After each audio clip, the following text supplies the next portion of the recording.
Es un verdadero placer darles la bienvenida a la Casa de América con motivo de la Mesa Redonda Geopolítica para un Nuevo Tiempo, a propósito de la presentación de la edición en español del último libro de Sir Robert Niblett, La nueva Guerra Fría, cómo la disputa entre Estados Unidos y China dará forma a nuestro siglo. Sir Robert, como muchos de ustedes saben, ha sido un destacado líder en el ámbito de las relaciones internacionales, dirigiendo Chatham House por muchos años y hasta hace muy poco. Su experiencia y conocimiento son, desde luego, muy valiosos para el análisis de la realidad política internacional actual. So, a very warm welcome to you. Quiero dar también la bienvenida a Cristina Gaillac, excomisionada especial de la Alianza para la Nueva Economía de la Lengua y antigua secretaria de Estado del Ministerio. Muy bienvenida, Cristina. A Charles Powell, director del Instituto Elcano, y, por supuesto, a José María de la Irza, el secretario general del Aspen Institute España y director de Política Exterior y moderador de este panel. En la Casa de América nos comprometemos a ser un espacio de diálogo y reflexión sobre los temas que afectan a nuestras sociedades. Desde nuestros orígenes, desde 1992, hemos buscado promover el entendimiento mutuo entre España, América Latina, Europa y América, y en todos los ámbitos, en el ámbito político, económico, social, académico, cultural. Y en este sentido, nuestras numerosas colaboraciones con instituciones como el Aspen Institute o como el Real Instituto del Elcano son fundamentales, ya que nos permiten enriquecer estas discusiones y ampliar nuestra perspectiva sobre los temas más relevantes de la actualidad. El contexto en el que nos encontramos es, desde luego, como se suele decir, complejo y desafiante. El regreso de Donald Trump plantea interrogantes profundos sobre el futuro de las relaciones transatlánticas y el equilibrio de poder y las reglas de un orden mundial, si es que lo hubiere. Su triunfo no solo tiene connotaciones para Estados Unidos, sino también repercute en Europa, en el lazo transatlántico, en el resto del mundo, por supuesto, generando un nuevo ciclo de tensiones, pero quizás también de oportunidades que debemos analizar con detenimiento. En el libro de Robert Niblett, The New Cold War, ofrece un análisis perspicaz sobre las dinámicas geopolíticas actuales, explorando cómo las rivalidades entre potencias y, en particular, entre Estados Unidos y China, están redefiniendo el orden mundial surgido de la Segunda Guerra Mundial. A través de sus páginas nos invita a reflexionar sobre las implicaciones de estas tensiones para Europa y más allá, y el papel que este continente, Europa, puede desempeñar en un mundo cada vez más fraccionado y polarizado. Su enfoque ayudará a entender mejor cómo el regreso de Trump podría influir en estas dinámicas y qué significa para el futuro de la cooperación internacional, cómo surgen nuevos actores relevantes. Yo, desde luego, me he leído el libro de un tirón y les recomiendo mucho la lectura. Agradezco de nuevo a los panelistas su participación, a Sir Robert, que nos acompañe hoy en el lanzamiento de su libro en castellano, y espero que disfruten de este panel extraordinario prenavideño. Bienvenidos a Casa América.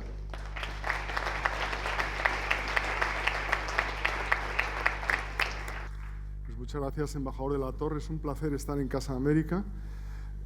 Creo que no hay sitio mejor para plantear un diálogo como este. Y quería avisar que si alguno de ustedes viene a escuchar a Bisbal cantar, es justo enfrente. Pero gracias por el esfuerzo de una tarde con un poco de lluvia, al final ya casi en la víspera de las vacaciones, ¿no? Hacer el esfuerzo de estar aquí. Y desde Aspen Institute de España hemos hecho ya algunas actividades conjuntas con el Real Instituto Elcano. Yo realmente comparezco con dos sombreros, el de secretario general de Aspen, pero también miembro del Consejo Asesor del Real Instituto Elcano. Y queremos abordar el gran tema de nuestro tiempo, cómo la geopolítica ha dejado de ser una preocupación para especialistas y condiciona todo, la economía, la empresa, la política doméstica, incluso la manera en la que ya nos sentimos como ciudadanos, ¿no? Y yo creo que no hay mejor punto de partida para hacer un gran debate al respecto que el libro de Robin. El libro de Robin, como decía muy bien el embajador de la Torre, no se puede dejar de leer. En inglés hay un adjetivo que es unputdownable. Es el libro perfecto para no solamente introducir el asunto del regreso a la geopolítica, ese triángulo entre la geografía, el poder y la historia, sino también para profundizar y para tener algunas ideas a veces controvertidas, a veces que uno puede estar de acuerdo, sobre las que realmente intentar entender qué nos está pasando como ciudadanos del mundo. Y el formato de este diálogo queremos que sea realmente una conversación y, por lo tanto, haré preguntas a los ponentes. Es un lujo, además de contar con Robin, del que yo llevo muchísimo tiempo aprendiendo sobre relaciones internacionales, contar con Cristina Bayac, una de las personas con más experiencia en la política internacional española, europea, del sistema de Naciones Unidas, en la OTAN, y con Charles Powell, un gran historiador, director del Real Instituto Elcano, también una persona que desde hace muchísimos años me ha enseñado muchísimas cosas. Gracias, de verdad. Gracias al Instituto Elcano, a Casa América, y vamos a empezar. Abriremos el diálogo para que también puedan ustedes formular alguna pregunta y sea lo más amplio posible. Intentaremos terminar a tiempo por si alguno todavía quiere ver la última canción de Bisbal, ¿no? Robin, te pregunto, la tesis de tu libro es una tesis que tiene algo de clásico, ¿no? El regreso a un mundo casi bipolar, no una bipolaridad perfecta, en la que dos superpotencias, Estados Unidos y China, en una confrontación global, se entienden como sistemas incompatibles entre sí, ¿no? ¿Es esto real? ¿Es una exageración pensar el mundo a partir de esta cuasi bipolaridad?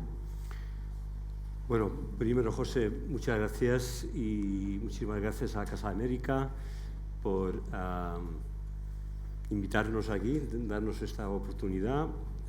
Me siento estupendo porque tengo vínculos con todas las instituciones aquí, con Aspen, con lo cual hemos participado y trabajado juntos, y tú también con tus vínculos con Chatham House, donde trabajaba como director antes yo mismo. Entonces, un placer estar aquí contigo y haber leído tus libros sobre el futuro de Europa. Llegaremos a eso en un momento.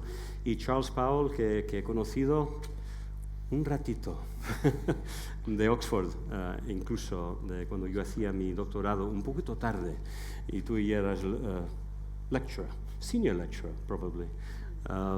Y también a Silvia, que conocí, bueno, de otras razones hablaremos, que mi esposa la conoce muy bien.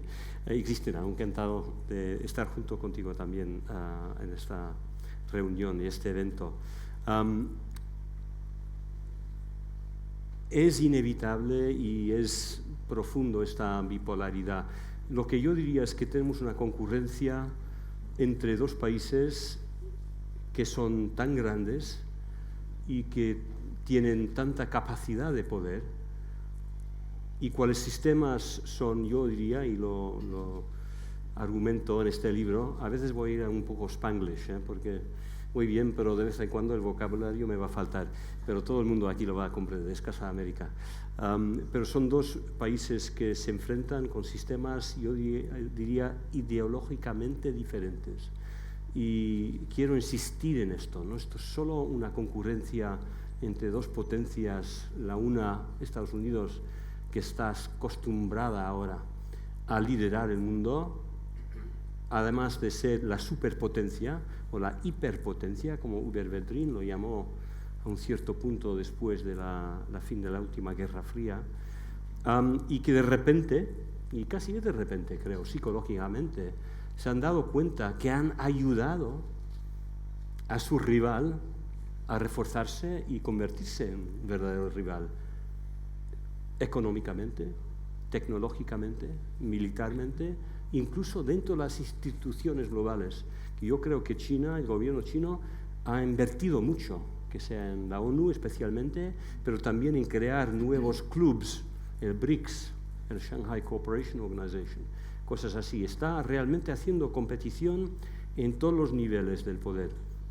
Mira, eso se podría organizar y ordenar, yo creo, pero el lado ideológico y el miedo, yo lo llamo eso en el libro, no sé si fear se traduce exactamente para miedo, pero el fear que cada sistema empuja en el otro es algo que quiere decir que no pueden ponerse de acuerdo en este momento de ninguna manera. Y este miedo viene del hecho de que del lado chino creo que siempre han sospechado que a un momento dado los líderes americanos se despertarían y sabrían que estaban ayudando a un poder comunista ser su rival. How do we let that happen? A un momento dado se iban a preguntar. Y eran correctos, porque ahora se ha despertado los Estados Unidos y están retrocediendo, si pueden, para cortar, no todos, pero muchos de los vínculos que llevan con China. Porque al fin y al cabo sospechan los americanos que un gobierno comunista lleva en sí the seed, la semilla de su autodestrucción, que los poderes autócratas se concentran como una estrella, ¿no? hacer un neutrón, y que a un momento dado explotan. Y claro, es una cosa explotar o concentrarse en la Unión Soviética, pero China con su tamaño sería algo catastrófico. Entonces los Estados Unidos retrocediendo si pueden, intentando asegurarse que se pueden proteger de esta China que contiene dentro de sí la semilla de su autodestrucción, y una China que sabe que los Estados Unidos están pensando así y que están intentando ellos mismos también retroceder de su dependencia del mercado americano y de la tecnología americana. Entonces, para mí, estamos a los principios de lo que yo llamo, y creo que es importante llamarlo, una guerra fría, porque solo si lo llamamos eso, vamos a desarrollar las reglas y las maneras de manejar esta competición tan intensiva y de mantenerla fría, porque la última Guerra Fría se mantuvo fría. E incluso hay muchas diferencias entre la otra Guerra Fría y esta, podemos hablar sobre esto más tarde, pero yo creo que los líderes chinos no buscan enfrentamiento, buscan seguridad, y aun si será imposible para ellos, al fin y al cabo, por sus propios problemas, nos da oportunidades en los próximos años de buscar manera de coexistencia, pero solo si aceptamos que es una guerra fría. Muchísimas gracias, Cristina.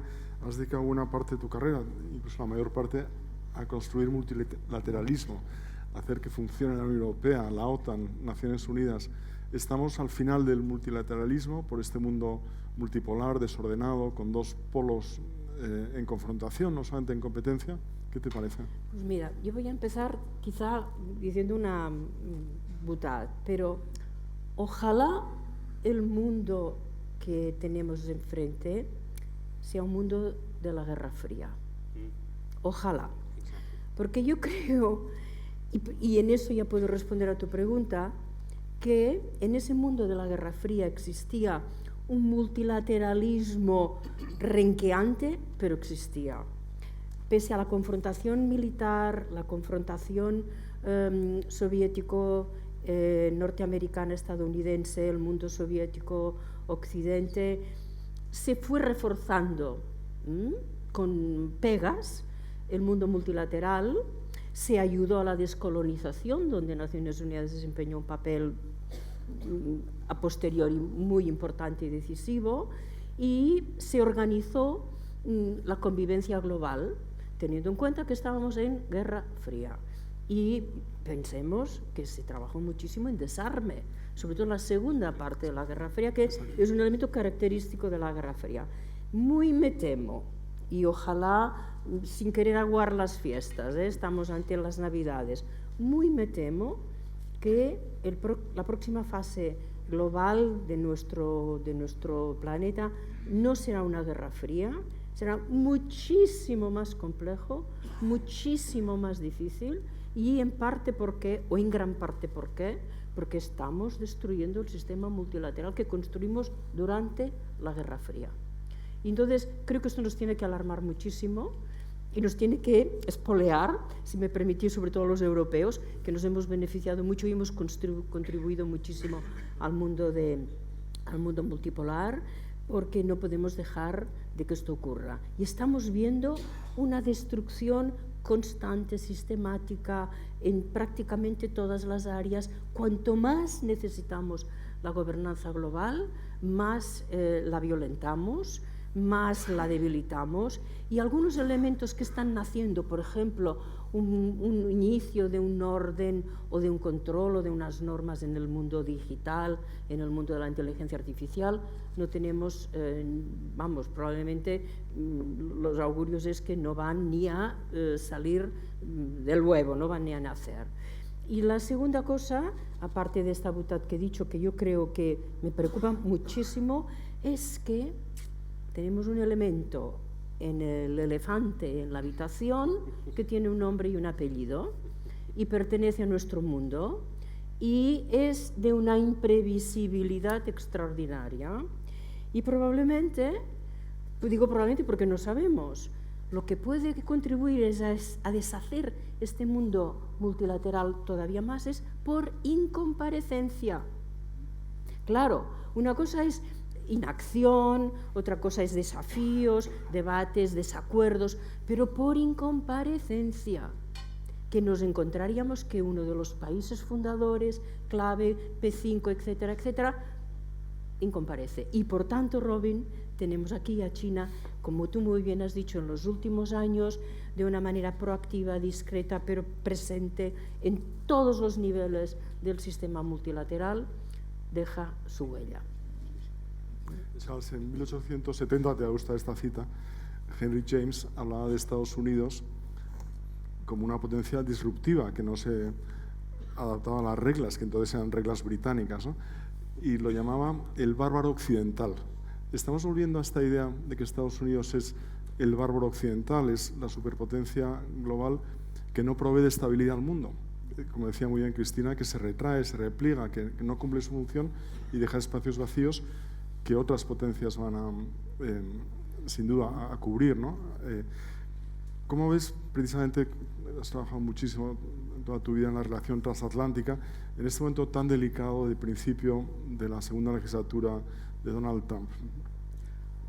Pues muy buena pregunta. Buenas tardes a todos. Antes de contestar, José, si me permites, quería agradecer al embajador de la Torre, Casa América, por supuesto a Aspen Institute España y a nuestro equipo del Instituto Elcano y muy especialmente a Aurea Moltó, que respondió inmediatamente cuando Robin habló de la posibilidad de presentar su libro en Madrid. Y quiero hablar brevemente del libro, si se me permite. Van a pensar que tengo una comisión con la editorial, no es así, magnífica editorial, pero es un gran libro. Y lo que me ha gustado del libro es que está escrito con esa frescura y con esa capacidad de comunicación que debería caracterizar a los think tanks. Digo debería porque no siempre es el caso. Es un libro breve, estamos en Navidad, cómprenlo, por favor, regálenlo a todos sus familiares. Y es un libro que está muy bien estructurado, porque básicamente tiene como 10 tesis y 5 reglas. Los think tankeros intentamos proponer respuestas, ideas concretas después de haber analizado una cuestión, y las 5 reglas son relevantes para esta conversación. Pero para contestar tu pregunta, bueno, me gustaría luego volver al tema de la Guerra Fría, por cierto, de si realmente estamos ante una nueva Guerra Fría. Y muy brevemente quería decir algo en relación con esto, ¿no? La expresión Guerra Fría, bueno, hay una discusión sobre el origen. Walter Lippmann supuestamente fue el autor del primer libro en el que se menciona la expresión. Y es y no es apropiada, creo, Robin. Es apropiada porque estás hablando de un conflicto sistémico, porque estás hablando de algo previsiblemente de larga duración y que tiene 2 protagonistas principales. Pero como decía Cristina, estamos en un mundo multipolar, en el cual quizás ya no ayuda mucho verlo todo a través del prisma del conflicto Estados Unidos-China. Mi principal objeción quizás en todo esto, si me permitís, sería esta, ¿no? Verlo todo a través del prisma de la rivalidad de Estados Unidos-China es, en mi opinión, excesivamente reduccionista. Y lamentablemente, porque como decía Cristina, en la Primera Guerra Fría, bueno, de hecho se habla de 2, sería la tercera, en fin, bueno, no quiero ser más pedante de lo estrictamente necesario. Pero en esta Guerra Fría hay muchos actores, ¿no? Pero por contestar a tu pregunta, José, yo creo que efectivamente estamos en una fase nueva. El orden multipolar es lo que impera.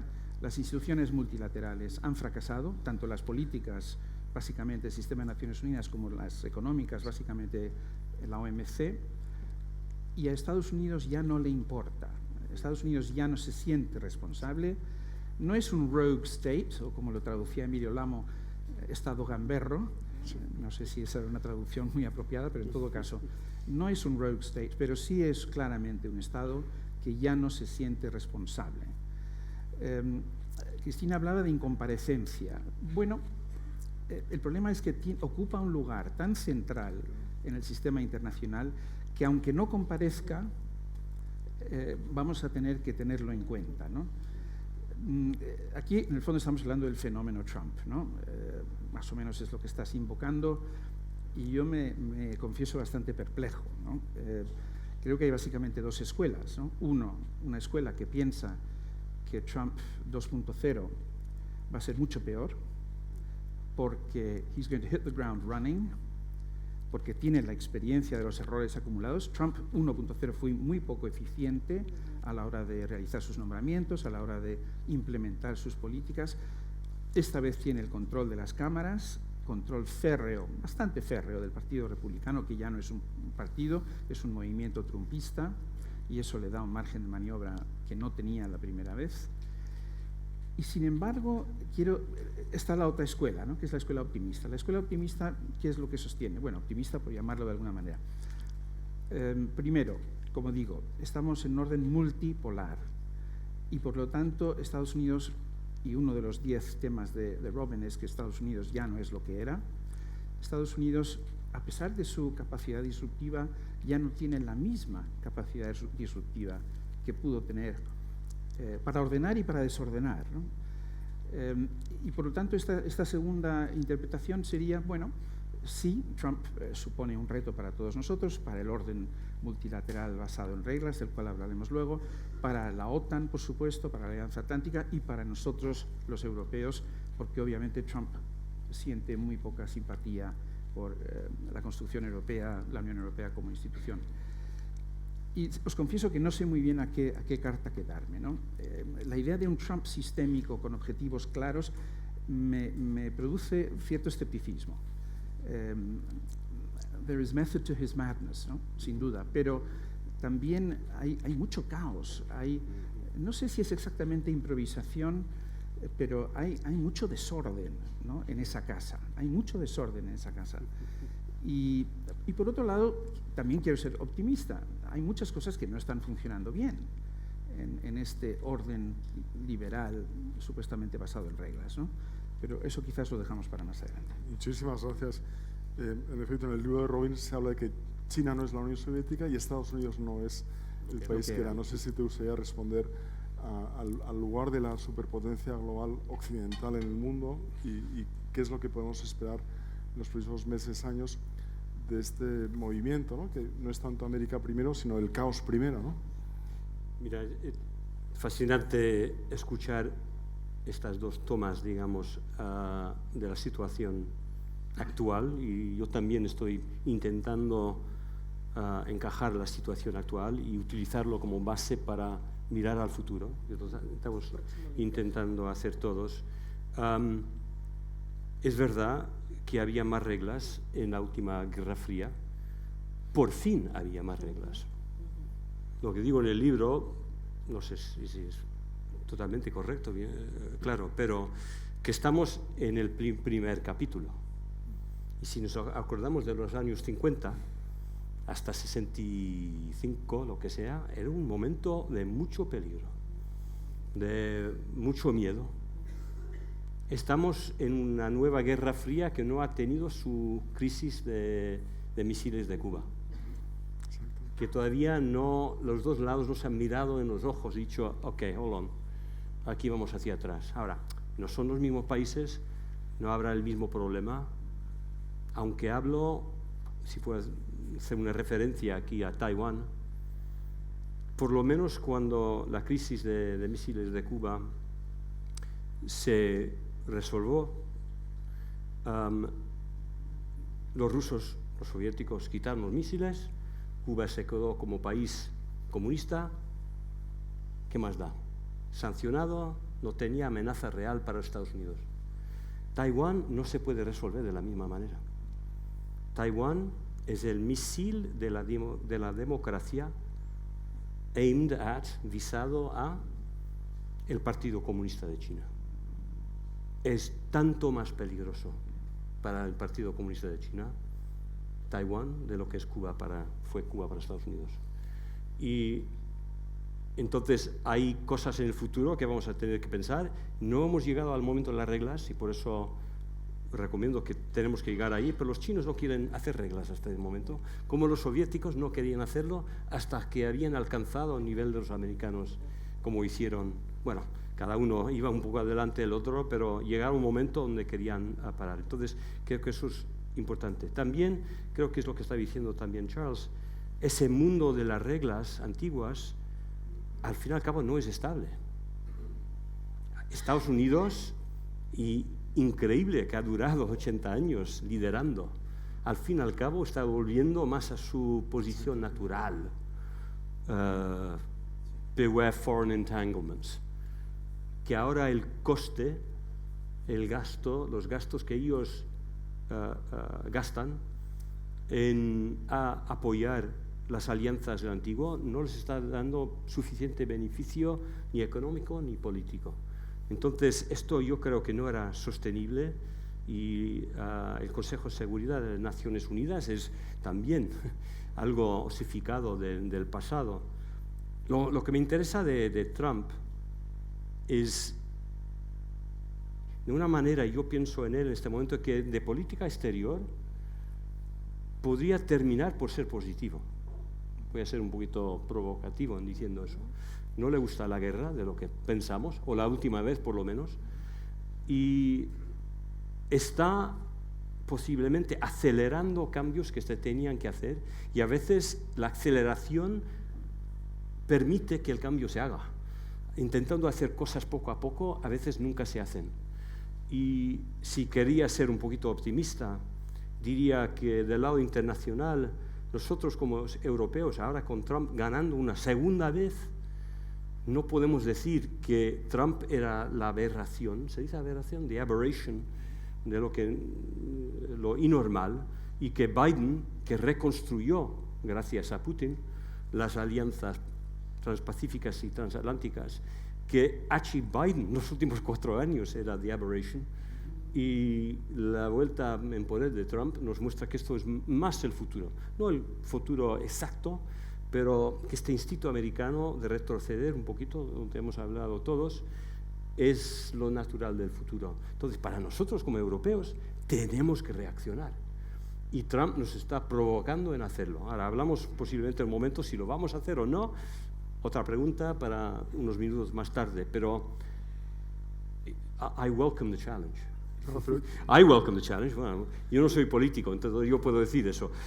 Y un político que tiene que ser elegido a lo mejor tendría una posición diferente. Sí quiero decir dos cosas más.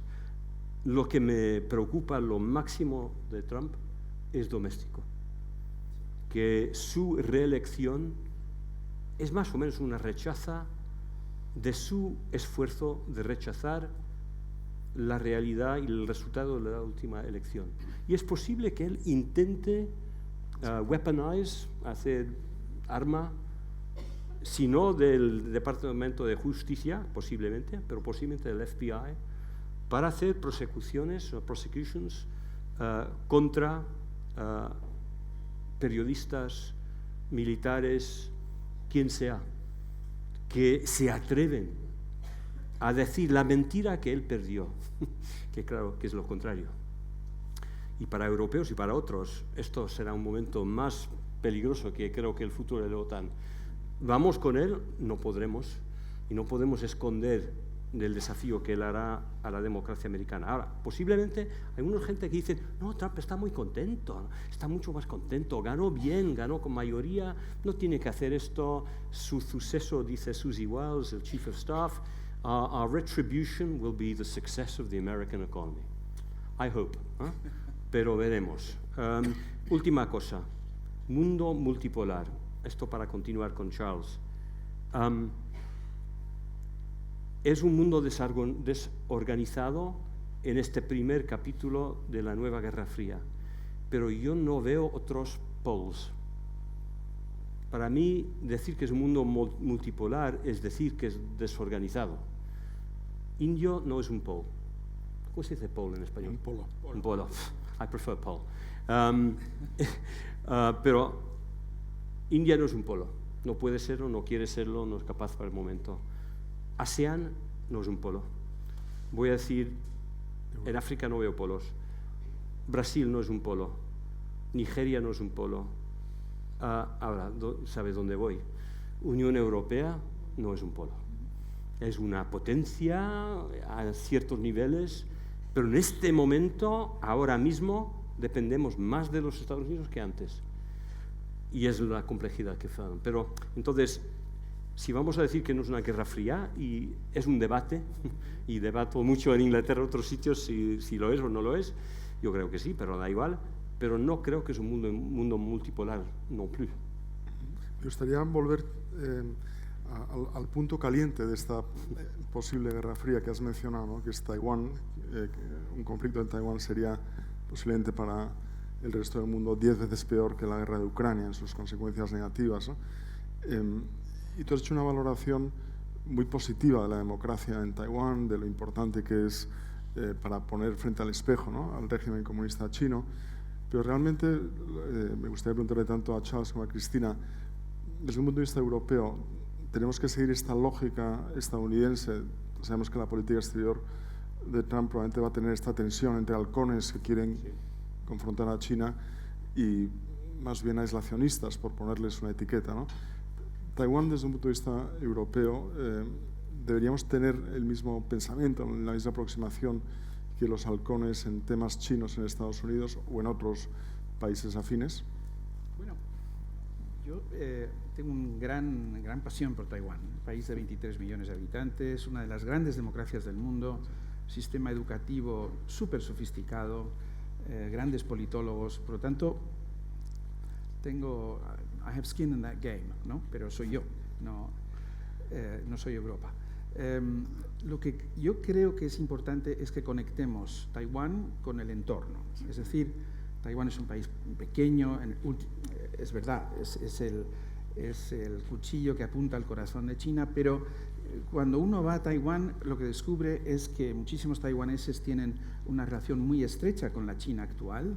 Los flujos comerciales y de inversiones son extraordinariamente densos. Por lo tanto, esta idea de que son dos mundos separados es falsa, ¿no? Y yo no creo que lleguemos a una tercera guerra mundial y tampoco creo que Taiwán realmente ocupe un papel tan central. Robin ha dicho al principio que él no cree que China esté buscando el conflicto y yo estoy bastante de acuerdo con eso.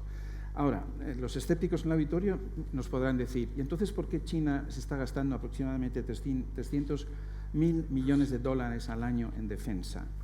Bueno, en buena medida lo está haciendo porque China geográficamente, a diferencia de Estados Unidos, y esto es muy importante, es vulnerable geográficamente. Tiene una larguísima costa, que es una costa con archipiélagos disputados, ¿no? El famoso Nine Dash Line, la línea de los 9 puntos, significa que China se siente amenazada por Vietnam. Por cierto, que en una visita reciente a Vietnam me fascinó ver el sentimiento anti-chino de la población vietnamita, que es muy interesante. Es decir, no caigamos en ideas demasiado simplistas. Entra en conflicto China con Filipinas, entra en conflicto con Malasia. Es decir, China es paradójicamente bastante vulnerable geográficamente y por lo tanto está invirtiendo sobre todo en su armada. Por cierto, según los expertos del plano, por ejemplo Luis Simón, China no es capaz de organizar una operación de ataque anfibio a Taiwán. Esto requiere un uso conjunto de medios militares, tierra, mar y aire, que China no posee, aparte de que carece de experiencia, ¿no? Por cierto, hablamos mucho de Rusia todavía como gran potencia militar, olvidamos que la armada rusa, no ya el ejército de tierra, la armada rusa ha sido un desastre desde la época de los zares, no han ganado nunca nada en el mar, ¿no? Entonces, quiero decir que no estoy intentando whitewash las aspiraciones chinas, pero sí creo que es cierto que en perspectiva china la reclamación, la reivindicación de Taiwán permanecerá. Nosotros en Occidente, de hecho, lo hemos aceptado al no tener relaciones diplomáticas, la mayoría de nosotros con Taiwán, y sí tenerlas obviamente con Beijing. Pero no creo que no creo que llegue a ser nunca el detonante. La pregunta para mí es, ¿cómo incorporamos a China al orden internacional de tal manera que sus legítimas aspiraciones, como 1.300 o 1.400 millones de personas que son una de las economías más potentes del mundo, etcétera, puedan jugar un papel constructivo? Y de hecho Robin acaba en una de sus 5 reglas, una de ellas es cómo crear un orden que permita la competencia económica pacífica entre estados, ¿no? Pacífica es decir, no conflictiva. Pensamos en su día que la interdependencia económica era la clave, pensamos que permitir que China estuviera en la OMC era un paso en la dirección correcta. Al final, China se ha beneficiado quizás más de ese acuerdo de lo que nosotros esperábamos. Ha sido un acuerdo asimétrico, pero obviamente no podemos expulsarles del sistema. Esto ya lo dijo Richard Nixon, que para mí sigue siendo una figura interesante en relación con China. Él es la primera persona que dice públicamente, en los años 70, China es demasiado importante para ser excluida del mundo. No podemos no contar con China.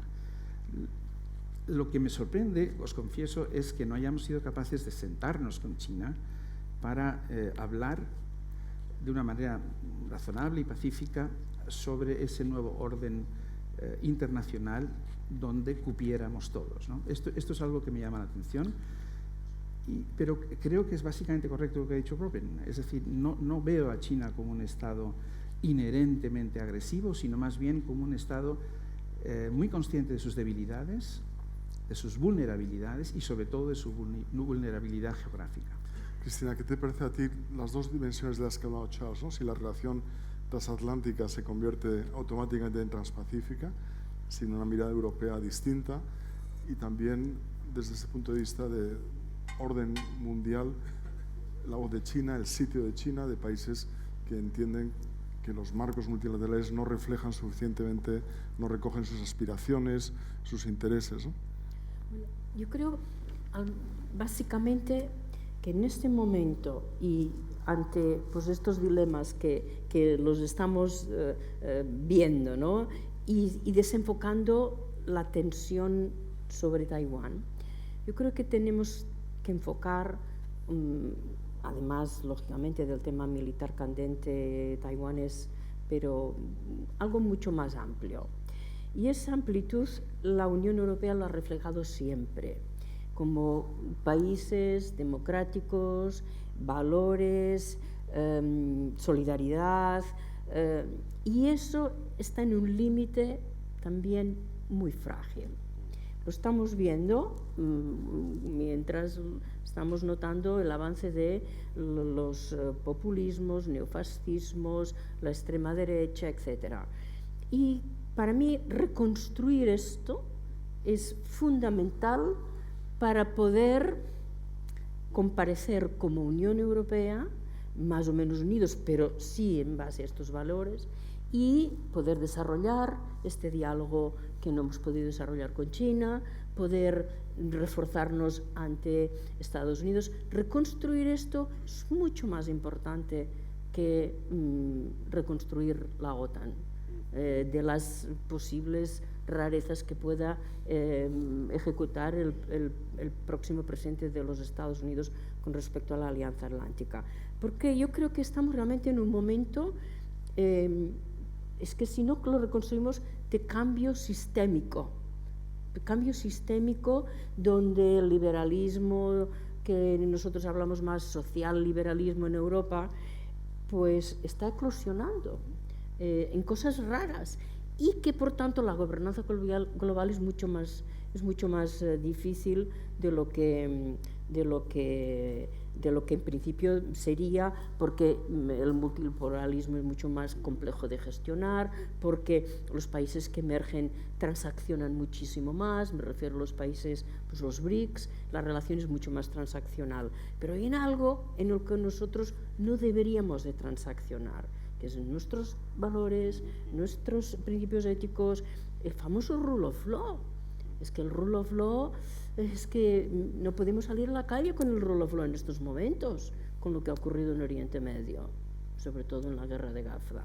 Por tanto, para mí este es un tema, probablemente no te respondo a tu pregunta, pero si no abordamos esto y no somos conscientes, no podremos abordar unidos una nueva relación con China, no podremos presentarnos ante Estados Unidos con nuestras debilidades que ellos inmediatamente nos identifican, pero nuestras grandes fortalezas. A mí me preocupa muchísimo este liderazgo estadounidense aliberal, transaccional, desinteresado por las normas. Y luego otro elemento muy importante, nosotros en nuestros países estamos todos sometidos a una separación de poderes que nos ha servido para consolidar nuestras democracias. En Estados Unidos puede que no la veamos, este es un cambio del sistema muy importante. O sea que hay que enfocar sin ninguna duda el tema Taiwán, hay que enfocar sin ninguna duda la relación con China, pero creo que como europeos debemos de partir de la base anterior, que es la base de los elementos fundacionales de nuestras democracias y sobre todo de la Unión Europea. Quería preguntaros a los dos precisamente por el papel de Europa en este nuevo desorden mundial, ¿no? Una Europa que no ha aprendido el lenguaje del poder, que no tiene capacidades propias en seguridad y defensa y que de repente se encuentra en un mundo en el que las interdependencias se entienden como vulnerabilidades y por lo tanto tiene que reaccionar muy rápidamente, pero la Unión Europea está construida para desarrollar consensos lentamente y no tiene esta visión estratégica, global. Una palabra sobre Europa. Los europeos del Reino Unido son más necesarios que nunca para construir este proyecto europeo inspirado en valores, en principios, pero por desgracia ya no están dentro de la Unión. Charles, también tan británico como español, ¿no? ¿Cómo podemos volver todos los europeos, no solamente los miembros de la Unión Europea, a pesar en el mundo, pero precisamente no simplemente para hablar el lenguaje del poder, sino para hacer lo que sirva para la paz, para una idea europea de civilización, de derechos humanos, de democracia? Mira, sí, el desafío para Europa es enorme porque al contrario de Estados Unidos estamos en el centro del caos. Y increíble para mí la falta de voz europea en las crisis de Medio Oriente en particular, porque creo que los países europeos han sido, incluso voy a decir, valientes con Ucrania, lentos en una cierta manera, pero incluso los alemanes han dado mucho más armas militares que los británicos o los franceses. Es que no dan el misil del cohete de larga distancia, pero en cantidad y en dinero han dado mucho más. Y creo que la respuesta europea a la invasión de Ucrania ha sido fuerte y continua. Acaban de pasar el 15th, no sé cómo decirlo en español, 15th sanctions package last week. Still, we're doing more. Y es impresionante, incluso la Hungría no la ha bloqueado completamente. Bueno, si yo miro a Europa, estamos a este momento, por eso digo, la llegada de Trump es interesante, porque poco a poco, siempre es así en Europa, los de la Unión Europea, de ese lado, van invirtiendo más ahora en la defensa, van invirtiendo más en la capacidad industrial de producción, vamos de 1 millón de artillery shells a 2 millones a finales de 2025, se estima. Tenemos nuevos proyectos, misil de largo alcance, los británicos ahora se han juntado con los franceses y alemanes en ese proyecto. los franceses han quitado su bloqueo contra el hecho de que se puede incluir ahora Reino Unido y Estados Unidos y en algunos fondos y planes europeos. Yo veo una flexibilidad, un poquito más de determinación o un poquito más de dinero. Vamos en la buena dirección, no es que Europa se ha parado y dicho no podemos hacer nada. Quiero insistir un poco, no quiero ser pesimista de la capacidad. Lo que me preocupa son dos cosas por lo menos, principalmente, de que los políticos no están hablando con sus poblaciones del mundo en el cual estamos. Un poco por escrito el libro y porque digo Guerra Fría, it's like, wake up folks, it's a new world. Y si los políticos no hablan a la ciudadanía diciendo, tenemos responsabilidad, por eso Trump es casi bueno, porque no se puede esconder uno de la literalidad de lo que está pasando en la posición americana. Entonces, es momento, y yo lo estoy diciendo ahora en Reino Unido, que estamos en forma de hacer un Strategic Defense Review, que es muy importante, dado, aunque gastamos bastante en defensa, tenemos también muchos costes. Incluso la modernización del arma nuclear, que va a tomar 0,5% de nuestro PIB. Entonces, el 2,2% que gastamos no es tanto como se piensa, porque todo desaparece en capacidad nuclear, que claro no se ve en las líneas del frente. Entonces, pero esa SDR es una oportunidad para el gobierno de hablar a la población británica, que dicen, somos los buenos en Ucrania, damos lo más, es el momento Churchill de Boris Johnson, etc. Pero si empiezas a hablar, es que tenemos que tener a un momento dado tropas británicas en Ucrania para proteger un alto el fuego que a lo mejor Trump nos va a dar como terminado. Para eso los británicos no están listos. Nadie les ha dicho que esto será en un año posiblemente, o en 6 meses, la realidad. Entonces, lo que me preocupa es que yo puedo mostrar muchas cosas que se están haciendo a nivel técnico, militar, industrial, pero el lado político no lo veo. Entonces, eso me preocupa. Segundo, la cosa me preocupa, Rusia, mira, ¿está ganando o no ganando en Ucrania? Se puede decirlo de los dos lados, ¿eh? Lo hablamos más tarde. Avanzando, pero perdiendo a la misma vez, yo veo. Pero los rusos son muy inteligentes a luchar buscando la debilidad asimétrica. Y Rumania debe ser un susto para todos, porque ¿dónde estamos más débiles? Nuestros sistemas democráticos. Después del triple crisis, de crisis financiera seguida por austeridad, que ha dejado la gente con menos dinero con menos y la gente con mucho con aún más. COVID, que ha hecho lo mismo y ha hecho aún más trastornos mentales a todos nosotros, y la inflación que ha seguido el aumento de precio de energía. Esas tres cosas cada uno, like a waterfall, each one on top of the other, y es un momento que estamos débiles, y Rusia lo ve. Y con poco dinero y con una gente pueden cambiar la política europea. Y entonces proteger nuestras democracias tiene que ser algo fundamental en estos próximos años. Y el hecho que Trump ha ganado no ayuda en eso. Y la última cosa que voy a decir, decía algo sobre el Medio Oriente, para mí, mirando un poquito más largo plazo, pero no mucho más largo, el futuro de Europa es en la relación con África. Es it's our power vertical.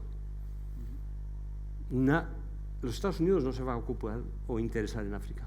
China se ha interesado de una manera muy utilitaria que también no es muy sostenible.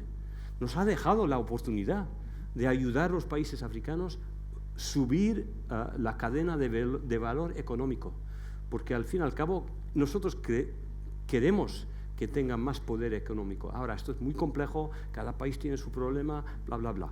Pero yo veo algo estratégico que tenemos que pensar en África, en proteger nuestra democracia y también pensar un poco en el papel de la seguridad en la política europea. Esas tres cosas para mí serían top of the list. Charles, una palabra sobre esta legislatura europea en su comienzo. Primero, creo que es inevitable aceptar, ¿no?, que somos un continente en declive, somos el 10% de la población mundial, el 15% del PIB mundial, pero en declive. Somos extraordinariamente elegantes a la hora de declinar, pero estamos declinando, ¿no?, con enorme estilo y elegancia, eso sí. Y tenemos 3 dilemas, yo creo, básicamente, ¿no? Nuestra relación con Estados Unidos, nuestra relación con China y, gracias Robin por traer África, nuestra relación con el mal llamado sur global. Nuestra relación con Estados Unidos. Podríamos hablar muchas horas y ya hemos hablado algo de esto, pero básicamente el gap económico, militar y tecnológico está aumentando tanto que cada vez les interesamos menos como socios. Somos cada vez más irrelevantes para los Estados Unidos. Esto es sistémico, no tiene que ver, no importa que sea Biden. De hecho, empezó con Obama, lo continuó Trump, luego Biden y Trump 2.0. Esto es sistémico, largo plazo.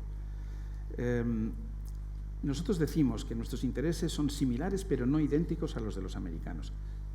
Pero nos lo tenemos que creer. Al mismo tiempo, somos 27 Estados miembros. Nuestro lema es Unidos en la diversidad. ¡Qué lema tan bonito!, ¿no? Unidos en la diversidad, United in Diversity. Pero hay mucha más diversidad que unión, ¿no? No tenemos las mismas percepciones de la amenaza. Desde Lisboa se ven las cosas muy distintas que desde Tallinn, esto lo sabemos todos, y por eso seguimos sin hablar con una sola voz. Josep Borrell, por quien siento una enorme admiración y gran afecto, y creo que ha hecho un buen trabajo. Sin embargo, su retórica sobre esta idea de que la Unión Europea tiene que hablar el idioma del poder o el lenguaje del poder, creo que ha sido negativo. No somos una potencia militar. Somos una superpotencia civil, como decía Johan Galtung, quizás.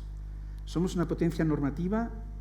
A mí me gusta eso, pero a los polacos o a los húngaros o a los bálticos no saben lo que es una potencia normativa, no quieren ser una potencia normativa. Robin decía que no somos un polo, tiene razón.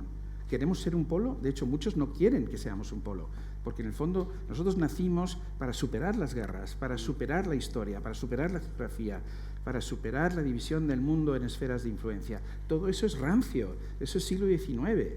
Nosotros queríamos ser una potencia posmoderna. El problema es que somos el único ente posmoderno que vive en un mundo moderno o incluso premoderno. Y eso nos hace herbívoros en un mundo carnívoro, se ha dicho tantas veces, ¿no? Por lo tanto, estamos en una situación muy difícil. Primero, Estados Unidos. Segundo, China. Si tú vas al psiquiatra y dices, tengo un amigo con el cual tengo, que a veces es socio, a veces es rival y a veces es, rival sistémico, socio y competidor. El médico te diría, está usted fatal. Usted tiene un lío mental importante. Y eso es lo que nosotros estamos diciendo de China. Es socio, es competidor y es rival sistémico. No sabemos cómo manejar China. Y tercero, lo que más me interesa ahora, lo que ha comentado Robin,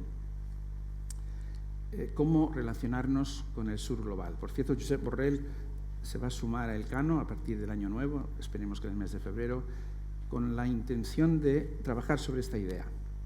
Porque él, al viajar por todo el mundo, ¿qué se ha encontrado? Pues cuando tú vas a América Latina y dices, lo más importante del mundo es el orden liberal internacional, mucha gente dice, what did it do for us?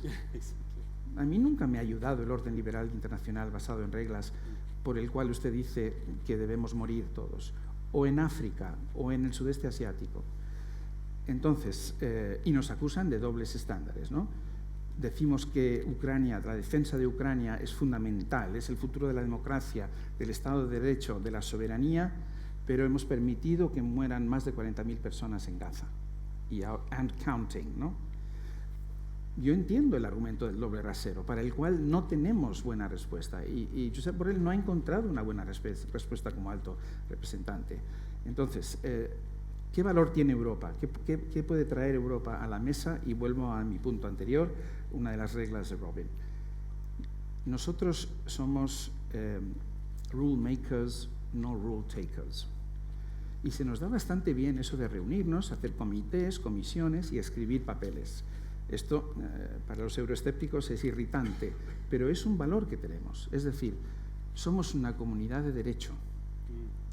Y eso no lo tiene ningún otro ente político en el mundo. Y al mismo tiempo tenemos pasados coloniales, España, Reino Unido. Reino Unido no está en la Unión, pero puede aportar. Países Bajos, Bélgica, Italia. Tenemos un pasado colonial que nos hace ser especialmente sensibles en relación con las aspiraciones. Digo mal llamado sur global porque me parece absurdo. Mauritania y Arabia Saudita no son las dos partes del mismo mundo, evidentemente, ¿no? Para mí esa es la gran oportunidad europea. No podemos competir como superpotencia, no somos polo, somos una unión de 27 Estados miembros con tradiciones, culturas muy distintas, pero sí podemos contribuir a la redefinición del orden internacional. Digo una cosa rápida sobre el orden internacional, ¿no? Voltaire decía, el Sacro Imperio Romano, menuda broma, no es ni sagrado, ni es imperio, ni está en Roma. Joseph Nye decía, orden liberal internacional, ni es orden, está desordenado, ni es muy liberal, ni es global. Bueno, y tenía razón. Tenemos que intentar redefinir las instituciones y los procedimientos. Yo casi me conformaría con eso, porque el tema de los valores es más conflictivo. Y déjame, José, añadir una única discrepancia con el libro de Robin, es el tema de la ideología. Robin justifica el uso de la Guerra Fría porque cree que el conflicto, la rivalidad actual China-Estados Unidos es básicamente una rivalidad ideológica. Yo creo que no lo es. Es una rivalidad de poder. China quiere, como 1.300 millones de personas que son, con el PIB que tienen, quieren estar en el high table. Quieren no necesariamente ni siquiera modelar el mundo a su imagen y semejanza. No hay nada comparable, no hay marxismo-leninismo en esta ecuación. Muchos millones de personas en Europa y en otros lugares murieron por esta ideología marxista-leninista. No hay un Chinese way of life, realmente no lo hay. Hay autoritarismo, hiperliderazgo, que en tu libro dices que es lo único que tienen en común con los rusos, y es verdad, autoritarismo e hiperliderazgo. No hay mucha ideología. Los chinos, la influencia china no viaja bien. Tú lo has comentado en relación con África, porque es muy transaccional. No están intentando ganar hearts and minds, porque realmente es muy transaccional, es muy materialista y en el fondo es bastante efímero. Yo creo que esa es una gran debilidad de la presencia de China en el mundo, del peso de China en el mundo, y es una gran esperanza para nosotros europeos y estadounidenses. Muchas gracias por introducir precisamente lo que quería que fuese ya el último punto antes de abrir el diálogo a todos los asistentes. Me gustaría preguntarle a Cristina y a Robin, ¿no?, vuestras ideas en respuesta también a lo que ha esbozado Charles de un orden internacional no necesariamente inspirado en valores en principio, sino en instituciones más inclusivas, más representativas de las realidades del poder, en este mundo desorganizado, quizá multipolar, y también a partir de vuestras experiencias, ¿no? ¿Cómo se podría esbozar en el fondo un marco más estable que nos permita esa coexistencia pacífica, esa relación económica constructiva de la que habla Robin en su libro? Cristina. Mira, el primer elemento, yo creo que para Europa es fundamental la gestión del tiempo. Hemos vivido unas elecciones al Parlamento Europeo, mayo-junio, y no hemos tenido comisión hasta diciembre. Es decir, a la velocidad a la que acontecen pues los eventos en el mundo, esto es imposible. Por tanto, ya hay que empezar a no mejorar, sino a cambiar nuestros métodos de tiempo. Es verdad que poner de acuerdo es muy difícil y cuesta tiempo, y la fuerza del acuerdo a veces pues elimina ese desgaste de la temporalidad, pero creo que eso es fundamental. Segundo, yo creo que debemos de ser más eficaces desde Europa en buscar la transaccionalidad que criticamos mucho, pero que es muy útil. Pues mira, ahora tenemos un elemento de transaccionalidad interesante, son los países del Mercosur. Y puede que falle, no por los países del Mercosur, sino que falle por nosotros. Por lo tanto, yo creo que esto es fundamental. Segunda, la transaccionalidad es probablemente la única manera de empezar a moldear este multipolarismo caótico, ¿no? Entonces, desde nuestro punto de vista. Tercero, yo creo que sí, tú hablabas de valores, es más complejo, etcétera. pero sí que hay elementos fundamentales en los que no debemos nosotros, yo creo que, resignarnos. ¿Por qué en este momento las grandes corporaciones americanas son las que deciden y muchísimas de las circunstancias socioeconómicas en las que nos vamos a encontrar? Entonces eso no puede ser. ¿Y por qué vamos a tener que discutir estos temas con uno de los empresarios que estará sentado a la derecha del presidente de los Estados Unidos? Creo que exactamente, ¿no? Yo creo que esta es una mirada más allá de valores, pero que para nosotros es un posicionamiento clave. A nadie se le ocurriría al Consejo Europeo pues, con un CEO al lado de Alemania, ¿no? Por tanto, creo que sí que tenemos algo que aportar, algo muchísimo que aportar en este desorden, en base a saber encontrar los momentos, trabajar diligentemente en esos momentos. Como decías, el alto representante lo ha intentado, no lo ha conseguido, y es verdad que hay algo que no podremos resolver rápidamente, que son los liderazgos de Francia y de Alemania, que se nota muchísimo, que están en estos momentos ausentes, inexistentes, y que los de las instituciones europeas dependen mucho de los liderazgos franco-alemanes, sin ninguna duda. España hace lo que puede, yo creo que de manera muy positiva y muy constructiva. Polonia también. Ahí tenemos a Italia en una situación mucho más compleja, ¿no? Pero volviendo al inicio de nuestras contribuciones, yo creo que esta contribución de marco internacional global, Europa tiene muchísimo que decir y debería de ser. Tenemos algunas citas del año que viene muy importantes: la cumbre para el desarrollo, la financiación para el desarrollo sostenible, que va a marcar la relación con el sur global.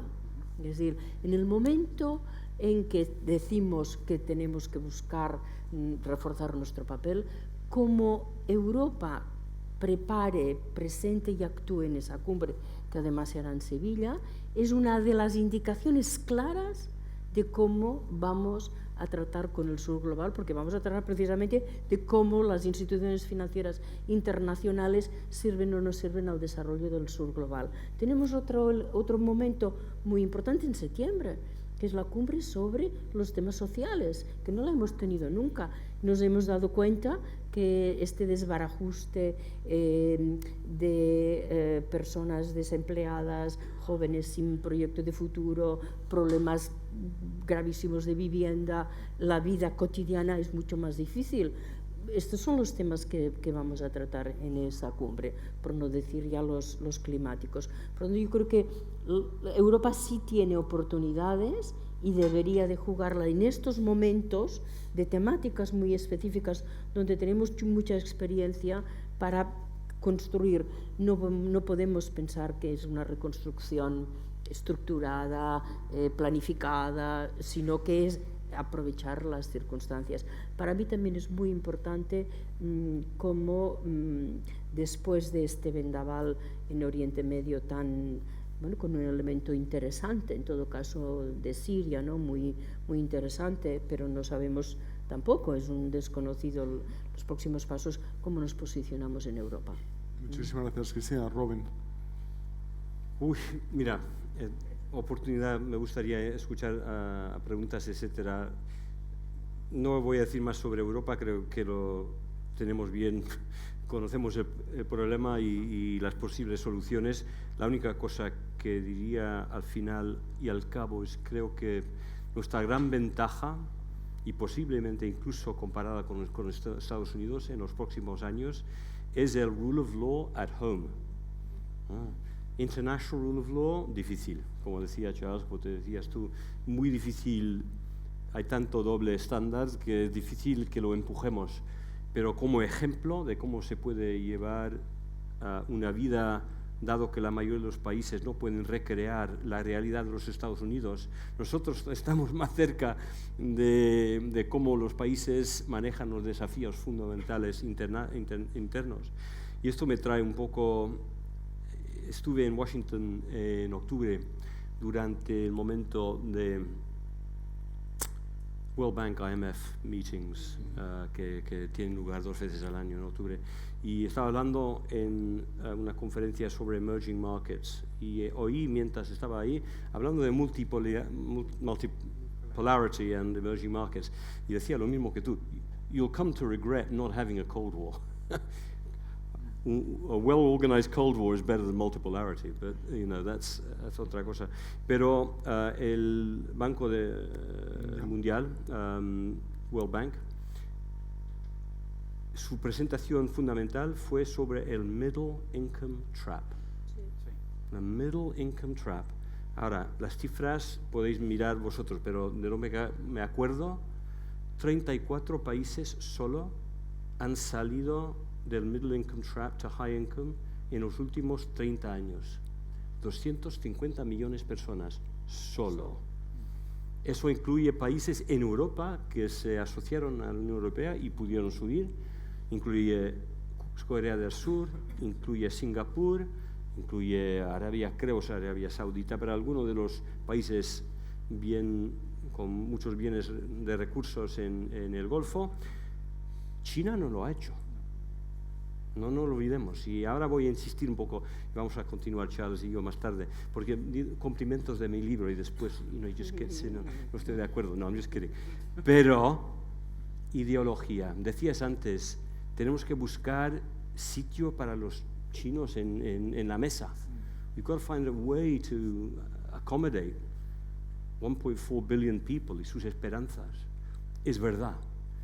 Pero la razón por la cual yo creo, insisto, que todavía es una guerra fría ideológica, que no estamos negociando con China, estamos negociando con el Partido Comunista de China. 88 millones de personas que sí creen en la ideología, yo creo. Bueno, Xi Jinping cree en la ideología y cree en las contradicciones fundamentales de nuestro sistema de gobierno, que cree al momento dado los Estados Unidos va a fallar. Y lo ha mal assessed badly, yo creo, hasta ahora. Pero el problema que tenemos al fin y al cabo es que estamos negociando y viviendo con un Partido Comunista de China que se siente, yo creo, más y más miedoso. Y eso es más peligroso. Y no importa lo que quiere el país y la población china, el partido tiene esta autorreferencia. He estado ahí 2 veces este año, estuve ahí en julio de 23 y no había estado desde 2019. Para mí el cambio era brutal. El cambio de la pérdida de capacidad de hablar. Hablamos de, we talk about him. No se dice el nombre. Estuve en Seúl, we talk about him. Es un cambio, termino con esto, que me preocupa que podamos negociar con el Partido Comunista de China. Creo que están on a different path. Ahora, pueden ser racionales, no quieren guerra, no quieren invadir Taiwán. Estoy de acuerdo con todo eso. Han hecho cosas increíbles con la transición energética, increíbles, y tienen decisiones, tienen buenos planes. Era una meritocracia más o menos, pero me preocupa la dirección. The direction of travel of Communist Party under Xi Jinping worries me. This isn't the old Communist Party. Vamos a abrir a preguntas del público. Les voy a pedir que digan su nombre, que realmente hagan una pregunta, que sea una y que termine con un signo de interrogación. Si tienen la tentación de dar una contraconferencia, nos pueden mandar un correo electrónico y les invitamos como ponente la próxima vez. El embajador Rupérez, por favor. Vamos a empezar con Javier, por favor. Gracias. Sí, está puesto. Gracias y enhorabuena este diálogo. Y la verdad es que surgen muchas preguntas, pero efectivamente la idea de que lo que mejor nos pudiera ocurrir sería una nueva Guerra Fría es una gran idea, ¿no? Yo creo que La pregunta es, en esa nueva Guerra Fría, ¿para qué sirven las Naciones Unidas? ¿Para qué sirve el Consejo de Seguridad? Cuando resulta que uno de los miembros permanentes del Consejo de Seguridad ha violado de una manera flagrante las normas básicas de lo que era en el fondo aunque no fuera exactamente el tratado de paz de la Segunda Guerra. Cuando además resulta que el líder de ese gobierno, de ese país, ha sido declarado por la justicia internacional un criminal internacional. ¿Para qué sirve en esta nueva Guerra Fría las Naciones Unidas, ¿no? Muchas gracias. Y consiguientemente, en ese mismo orden de valores, de principios, de respetos, porque al fin y al cabo la Guerra Fría estaba basada sobre una serie de respetos. ¿Para qué sirve el Acta Final de Helsinki? En donde tenemos exactamente, no es todo el mundo, pero sí son los participantes europeos y americanos de lo que fue fundamentalmente la Primera. Y la tercera cuestión, ¿qué hacemos? Que es un tema que apenas habéis tratado. ¿Qué hacemos con el Medio Oriente? ¿Qué hacemos con esos dos lados que están empeñados en destrozarse mutuamente y donde uno de ellos también ha sido considerado por el Tribunal Penal Internacional como un criminal internacional? Pues muchas gracias por tu única pregunta. Víctor, vamos a escucharte. Si puedes presentarte. Soy Víctor Calvo Sotelo. Dos preguntas muy breves sobre... Si puedes hacer que parezca una. Puedo hacer que casi es una. Es el papel de Europa. Por un lado, yo del informe Draghi me he quedado con la frase de la lenta agonía. No creo que ni la composición de la Comisión, ni la composición del Parlamento actual, ni casi las encuestas en los distintos países estén dispuestos a hacer los cambios radicales que dice Draghi que necesitamos para salir de esa lenta agonía. No sé si comparten los ponentes esa idea. Y tanto Robert como Charles hablaban de África. Yo pensaba que quizá Europa puede buscar en Latinoamérica un socio, y yo creo que de las pocas noticias buenas que tenemos es el acuerdo con Mercosur, un socio para hacer un gran mercado de una idea distinta del mundo, que no sea ni la de mercado de Estados Unidos ni la estatal de China. Muchas gracias. Vamos a tomar una pregunta más. Alfonso. Gracias, Alfonso Goizueta. Yo sí tengo una pregunta muy breve. Por el rol de la historia, ¿Xi Jinping va a renunciar a ser el presidente de China más importante desde Mao Zedong, renunciando a la reunificación con Taiwán? Tenemos buenas preguntas, no quiere decir que sean sencillas. Voy a empezar una cosa para responder a Javier. De lo que yo comprendo, el Consejo de Seguridad de las Naciones Unidas se formó bajo la potencia del veto, el veto que tienen los 5 miembros permanentes, precisamente para esto, para no poder castigar, para no castigar uno de los miembros. Se formó en manera diferente de la Liga de las Naciones de 1919, precisamente porque la decisión fue tomada que los 5 poderes más poderosos y aceptados nucleares podrían hacer lo que les dé la gana. Y no sería posible que la ley internacional pudiera pararlos. Guess what? That's what Russia's doing. You can't touch me. Y se creó así. Entonces, vale, I'm not happy with it.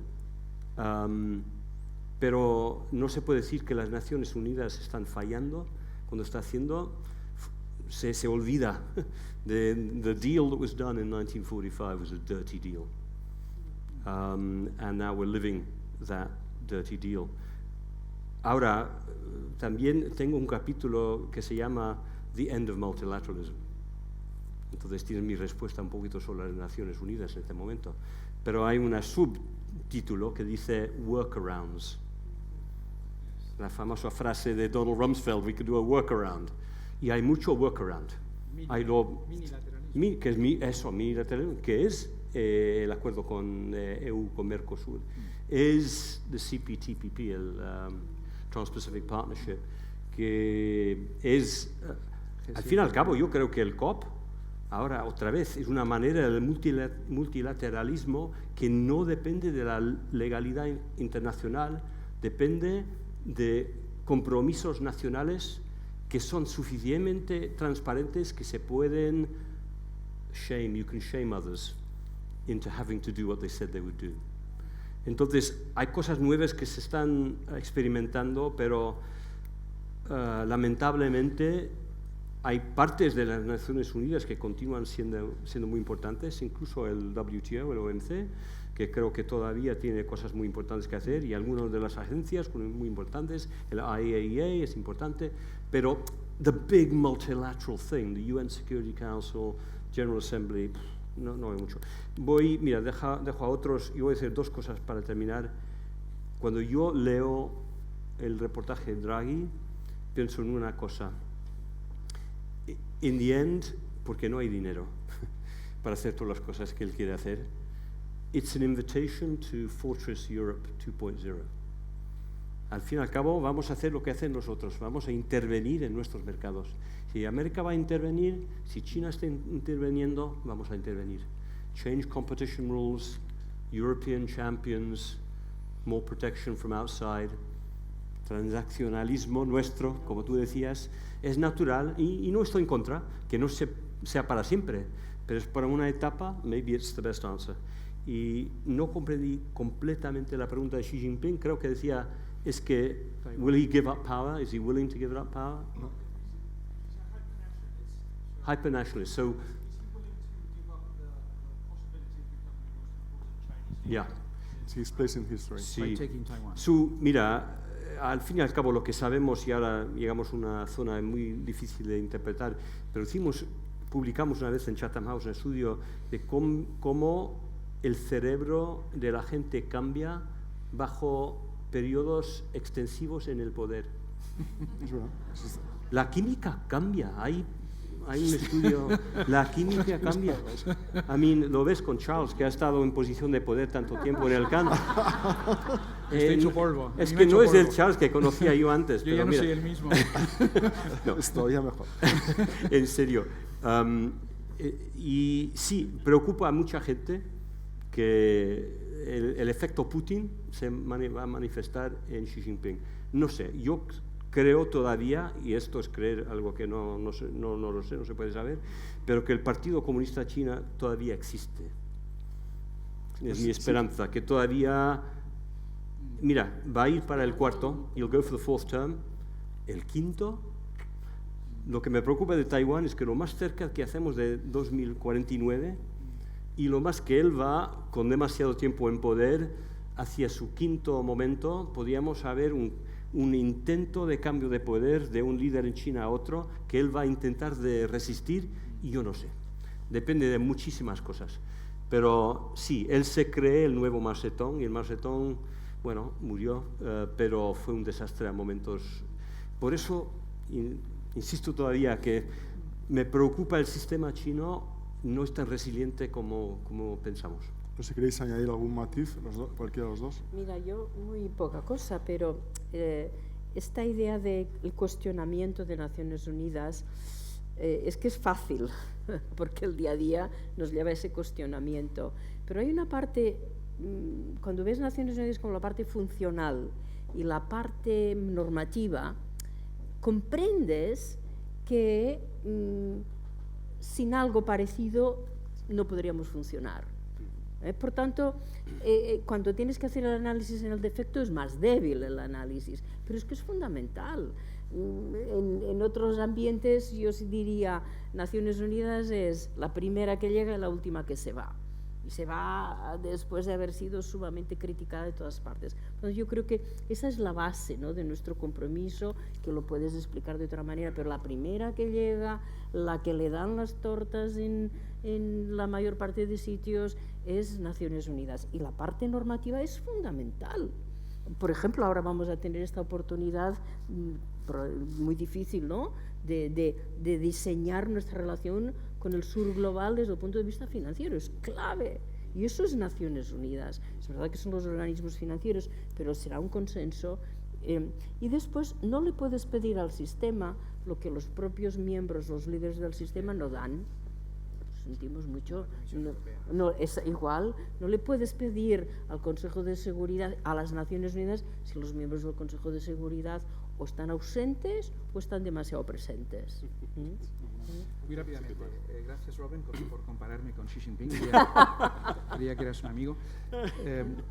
Hay un tema académicamente interesante, ¿no? Y volvemos a lo de la ideología, y no quiero dar la lata con esto, pero el hiperliderazgo suele dar lugar a la desideologización de los sistemas políticos.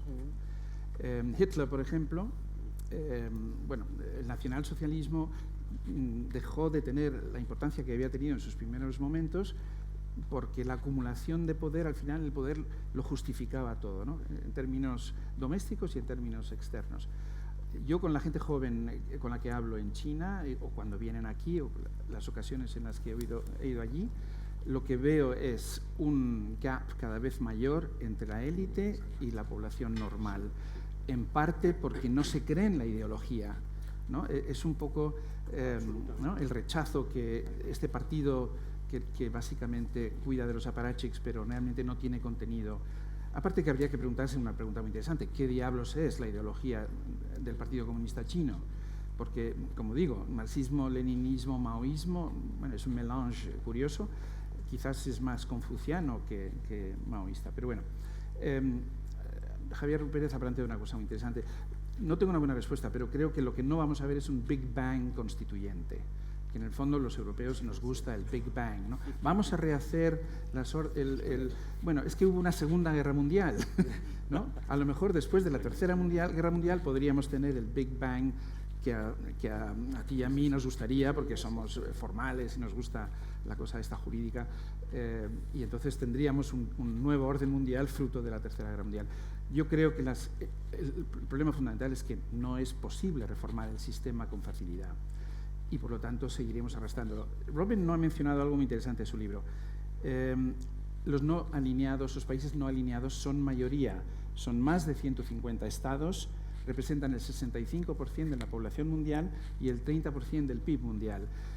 No sé si esto es multipolaridad, a lo mejor es multipolaridad amorfa, pero en todo caso es una parte muy importante del mundo que no se expresa con facilidad. Ahora bien, vamos a defender a Naciones Unidas. La Asamblea General es muy interesante. La dinámica política de la Asamblea General de Naciones Unidas es muy interesante y es muy relevante. Intuyo, Javier, tu frustración con el Consejo de Seguridad, pero Robin creo que ha dado una explicación muy buena, ¿no? de checks and balances. Y por último, por hablar de América Latina, porque para que no nos acusen de que no hablamos de América Latina. Gracias, Víctor. Unión Europea-Mercosur puede ser realmente un game changer en muchos sentidos, como parte de esta redefinición de nuestra relación con el sur global, pero sobre todo algo que en el Instituto Elcano estudiamos cuando hicimos un informe que se llama ¿Por qué importa América Latina? Y es que puede tener un impacto dentro de América Latina espectacular, y esto no se suele decir. Al derribar aranceles con Europa, los propios latinoamericanos tendrán que reducir o eliminar aranceles intralatinoamericanos.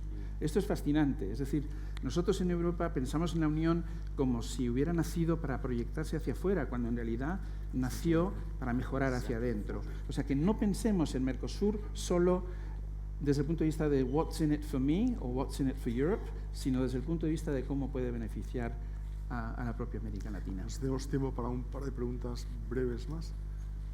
Al fondo, por favor. ¿Sí? Gracias. Llega el micrófono. Gracias. Tengo una duda. No si sé puedes si funciona. decir tu nombre. Mercedes Martín. Tengo una duda y ¿Solo a lo una? mejor es para meditarla o que me la expliquen en una conferencia aparte. ¿Por qué se cuestiona que no es trascendente la reivindicación de los valores europeos y se sacan de la ecuación al mismo tiempo que estamos criticando que China tiene poca perspectiva de futuro porque es materialista y que nosotros no nos queremos sentar a hablar con fondos de inversión grandes?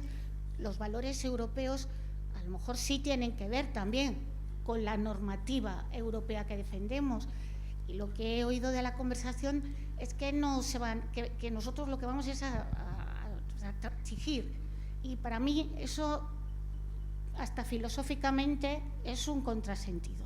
Perdón. Muchísimas Pero gracias. es una duda, o sea, no Sí, sí. estoy en una conferencia, es una duda real. Perfecto.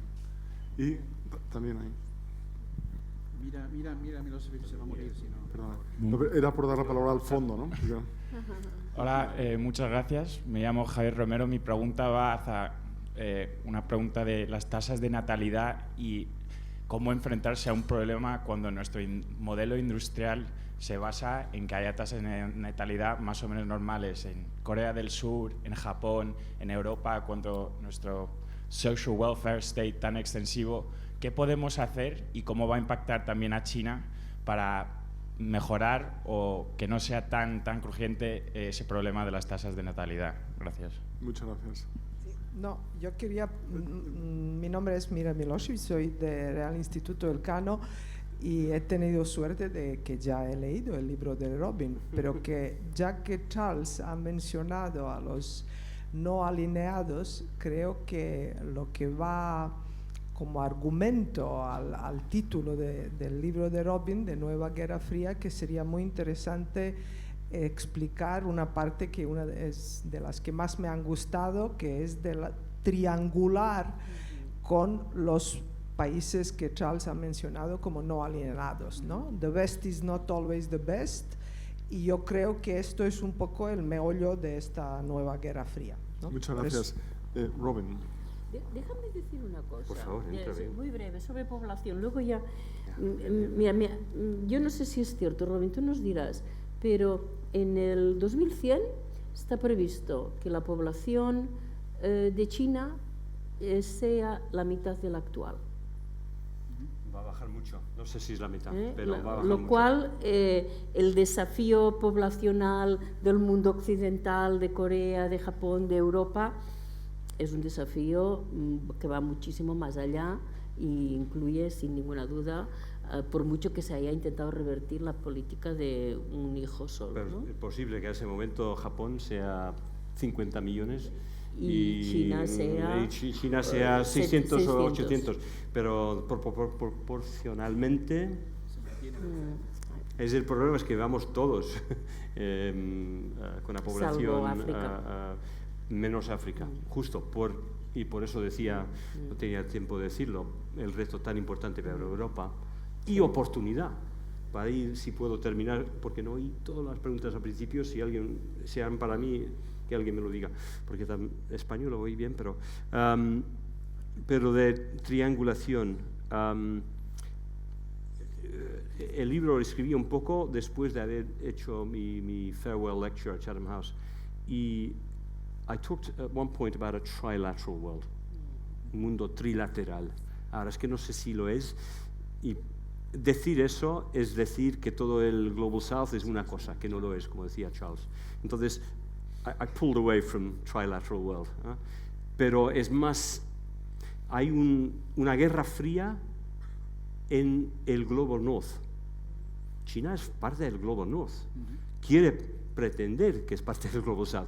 Insisto que no lo es, porque están involucrados con Rusia y físicamente, ideológicamente, todo, están metidos en una competencia con nosotros. India es más naturalmente, y siempre lo ha sido, parte y puede liderar, no quiere liderar, pero puede estar ahí influyendo los países que están en el sur global. Y es muy interesante desde el punto de vista de multilateralismo el papel del G20, porque yo creo que el G20 es donde India, Brasil, África del Sur, Indonesia, todos han enfocado en el G20 en los últimos años. Y mientras que China intenta de ampliar el BRICS, que es una idea mala y no sale bien, menos el New Development Bank, que sí que es interesante, es más una lucha económica, yo diría que, pero lucha multilateral no lo es. India se está intentando de meterse ahí, representando, yo creo, solamente desde el punto de vista casi soft power, hablando de food security, hablando de rights of women, hablando de climate security, y diciendo esto es algo que tenemos que hablar en un Executive Committee mundial, y si el Executive Committee mundial no puede ser las Naciones Unidas, ¿por qué no el G20? Y yo digo, para nosotros basta de criticar y decir a los países del Global South que tienen que estar con nosotros en Ucrania. Es nuestra guerra, es our war, si no, double standards, we focus on that. Pero tenemos que estar con ellos en el G20, porque el G20 representa más de los valores europeos.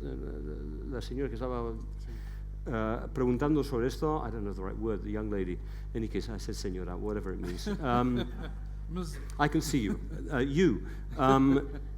Una parte muy importante de esto de los valores es separación de poderes, es el papel del civil society. El G20 da la voz. Ahora, no tiene poder, pero por lo menos hay oportunidad de hablar. Empresas, civil society, W20. Entonces, yo creo que hay algo interesante en el cual como europeos podemos luchar un poco. No sé cuánto tiempo nos queda. ¿Puedo decir una cosa más? Por supuesto. No respondimos a la pregunta del Medio Oriente, porque había muchas preguntas, si me acuerdo bien, y respondimos a dos. Voy a decir algo sobre el Medio Oriente y fascinado de saber lo que Cristina y Charles pensarían. El Medio Oriente, yo diría, y las tragedias que tienen lugar en este momento, no forma parte de la nueva Guerra Fría.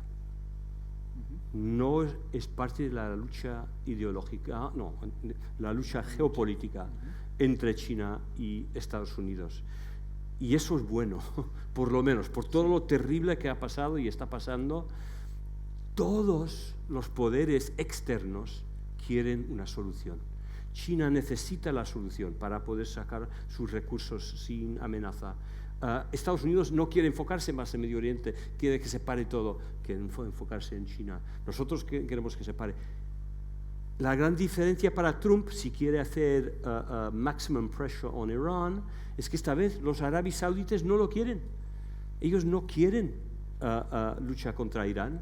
Acaban de hacer, si creo que estoy correcto con esto, una patrulla, a naval patrol jointly with Iran, Saudi Arabia joint naval patrol in the Persian Gulf.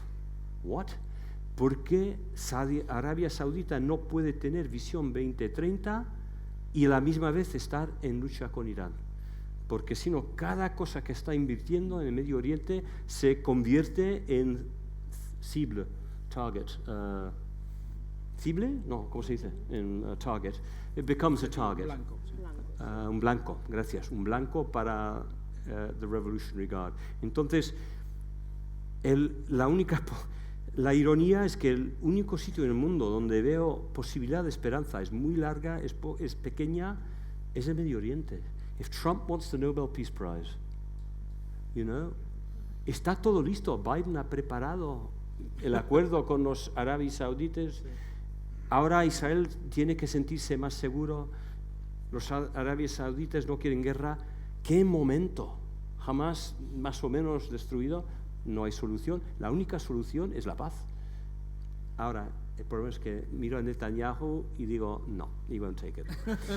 So, in any case, I want to be a little bit optimistic. Muchísimas gracias. Vamos a tener que terminar ya aquí. Quería agradecer muchísimo a Cristina, a Charles, a Robin por haber establecido este diálogo entre ellos y también con todos ustedes.